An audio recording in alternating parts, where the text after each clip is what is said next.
सांसद की? देखिए, बीजेपी का हमेशा यही काम रहा है कि लोगों को धर्म के नाम पर और संप्रदाय के नाम पर लड़ाकर और आपसी द्वेष फैलाकर सत्ता के ऊपर कैसे काबिज हो सकें। वैसे मदन जी राठौड़ पहले से खुद ही विवादों के घेरे में रहे हैं, हमेशा विवादित बयान देने की उनकी आदत रही है।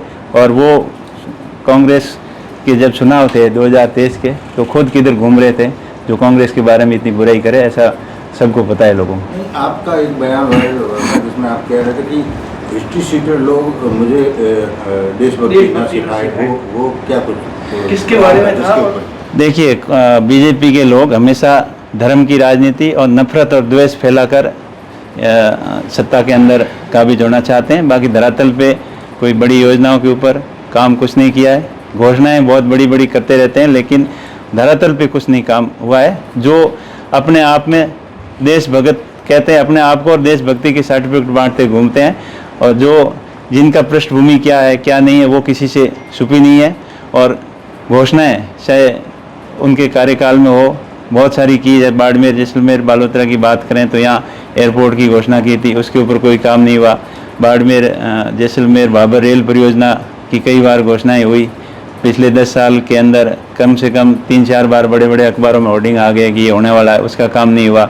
थार के अंदर ड्राई पोर्ट बनना था बाकासर के, उसकी भी घोषणाएं हुई, उसके बारे में भी कोई काम नहीं हुआ। और सबसे बड़ी बात है कि मोदी जी यहाँ 3-4 बार आके कह चुके हैं कि गुजरात के तर्ज पर यहाँ थार में भी आम और अंगूर की खेती हो सकती है। हम नदी से नदी जोड़ने के प्रोग्राम के तहत यहाँ बड़ी नहर लाएंगे, इंदिरा गांधी और नर्मदा नहरों को जोड़कर यहाँ के थार के क्षेत्र को हरा भरा करेंगे। इस तरीके की बातें तो खूब की है, लेकिन धरातल के ऊपर काम नहीं किया और हमेशा विवादित बयान देकर वो सुर्खियों में रहना चाहते हैं और लोगों का ध्यान भटकाना चाहते हैं। लेकिन मैं आप मीडिया के माध्यम से कहना चाहूँगा कि अब लोग समझ चुके हैं बीजेपी की नीतियों को अच्छी तरीके से, कि इस तरीके से खाली बातों से देश का भला नहीं होने वाला। भड़काऊ भाषण देकर और विवादित बयान देकर ये देश नहीं चलने वाला। देश नीतियों से चलेगा और देश के लिए चलाने के लिए मजबूत आर्थिक नीति होनी चाहिए और स्पष्ट विदेश नीति होनी चाहिए, और ताकि और सामाजिक समन्वय आपस में बना रहना चाहिए। तो इन तीनों क्षेत्र में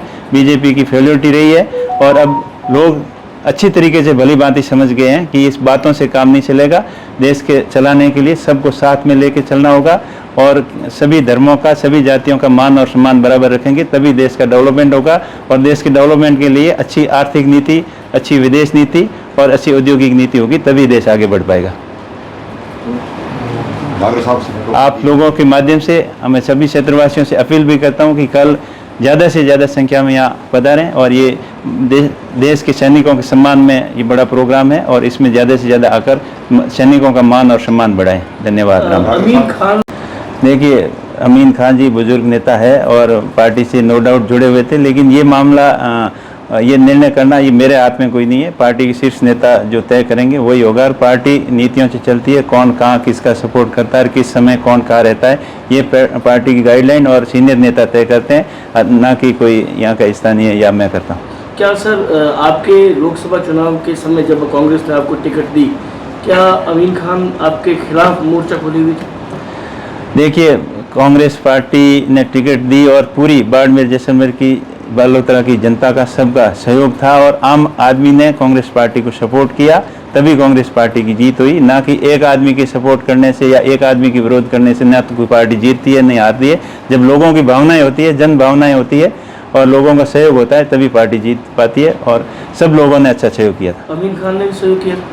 वो आपको सब पता है, सहयोग किसने किया किसने नहीं किया वो मैं बताने वाला कौन? सब लोगों को पता है, जो हुआ है वो तो सब आपको पता ही है। कहना है कि मेरी पार्टी के विरुद्ध कोई क्रियाकलाप थे, इसका कोई सबूत नहीं था, फिर भी कार्रवाई। 7 दिन मैंने प्रचार भी किया था लोकसभा और मीराराम बेनीवाल का मैंने प्रचार भी किया, उनका ये कहना। देखिए, वो बुजुर्ग आदमी है, वो जो भी कह रहे हैं वो सोच समझ के कह रहे होंगे और जो किया है या नहीं किया है वो सब जनता को पता है। आप सर, आपने पार्टी की सक्षम स्तर तक बात तो पहुंचाई होगी, अगर आपका नहीं, मैंने तो यही प्रयास किया। मेरा वैसे मैं पहले से ही कांग्रेस पार्टी से जुड़ा हुआ था, बीच में जैसे चुनाव लड़ा था वो आप सबको पता है, लेकिन जो इस चुनाव के अंदर जो बाड़मेर जैसलमेर की जनता ने जो सहयोग किया वो सब ने पार्टी विचारधारा को ध्यान में रखते हुए सब ने अपने हिसाब से सहयोग किया और चुनाव का माहौल ऐसा होता है कि उसके 1-2 दिन में ऊपर नीचे आगे पीछे सब अपने अपने स्वार्थ भाव से देखने से इधर उधर हो जाते हैं, लेकिन मैं तो यही कहूँगा कि सब बाड़मेर जैसलमेर की जनता ने सहयोग किया तब जीत हासिल हुई। तो अमीन साहब की पीड़ा जो है कि उनको बेवजह पार्टी से बाहर निकाल दिया। आप सांसद हैं, राहुल जी सोनिया जी से आपकी दिल्ली में रोज़ मुलाकात होती है, अमीन खान साहब की पीड़ा आपने उनको बताई नहीं कि भाई मेरी ओर से कोई शिकायत नहीं है, फिर बुजुर्ग आदमी है हमारे, वापस ले लो पार्टी? जो वो डिसीजन मैंने तो हकीकत थी वो सारी बताई हुई है, लेकिन निर्णय लेना उन सीनियर नेताओं का काम है और हो सकता है वो सोच समझ कर अच्छा ही निर्णय लेंगे। साहब